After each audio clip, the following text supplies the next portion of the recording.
Once you have your reference plane set up, there's a couple things you can do to make this a little easier to navigate.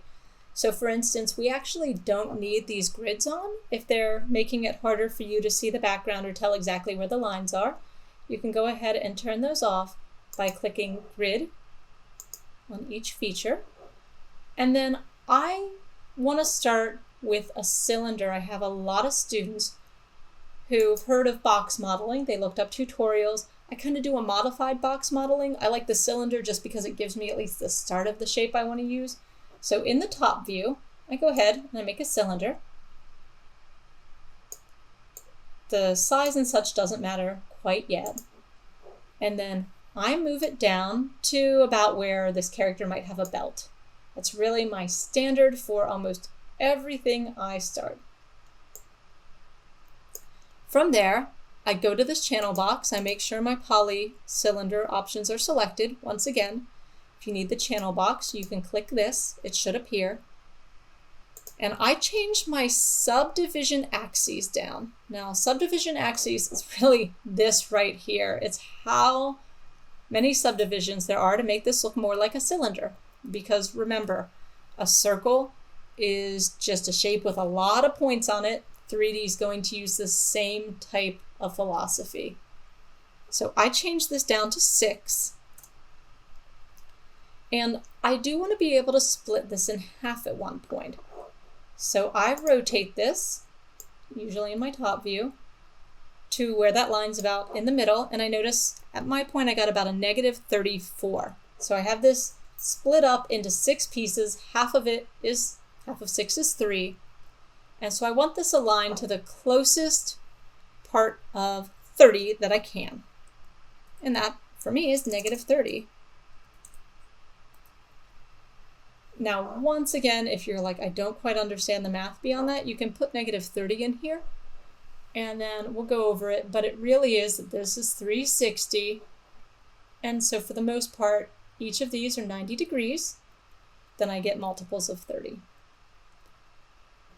Now, if you notice, all my transforms are pretty darn funky at this moment. It's going to make it hard to use. So I actually want to go to modify and do something called freeze transformations. What that does is says, hey, forget what this shape looked like and make this the new default. And now it's aligned in my X, Y, and Z again, which makes it much easier to use. I could use object to world space movement too, and I'll show you where that is in a minute. But I really find freezing transformations tends to give me the best results. From here, I want to get this aligned to the rabbit, and a lot of students will be inclined to use the scale tool. I find, though, it ends up generally a little better if I start just by getting my radius as close as I can. And I can go ahead and type these words in manually, and I don't like that. That's more difficult. I click on the word radius, and then I click down in any of these views. I click down on the middle mouse button, and I get this roller. The scroll, and I just drag it to the right or left until it kind of matches where I want it. Sweet. I am going to move this up a tad bit because I want it to end right on the tail. And then this is a view we haven't done yet. So you can move what's called sub-objects in this area. And so to move a sub-object, you're going to right-click and hold on the object, and you get this menu. And this is where the real power of Maya comes in, and actually of most 3D modeling programs, is modifying these sub-selections. Vertice is going to be the point. Edges are going to be these edges. Face is the area in between the vertices or the edges. They're also known as polys or polygons. And then UV is going to be our materials. We'll get to that in a little later. We can ignore that setting for now. And if you want to go back to where we were, that's object mode. Now, if you ever want to, because you're like, you didn't go over this one, Miss LeBaron. This right here, if you ever want to check how these look you can do vertice faces. It doesn't separate it, but it does show you, just in case you might have any extraneous little points, it kind of gives you a cutaway view. That'll become more handy in a minute. So I go to vertices, and I can just manually move them.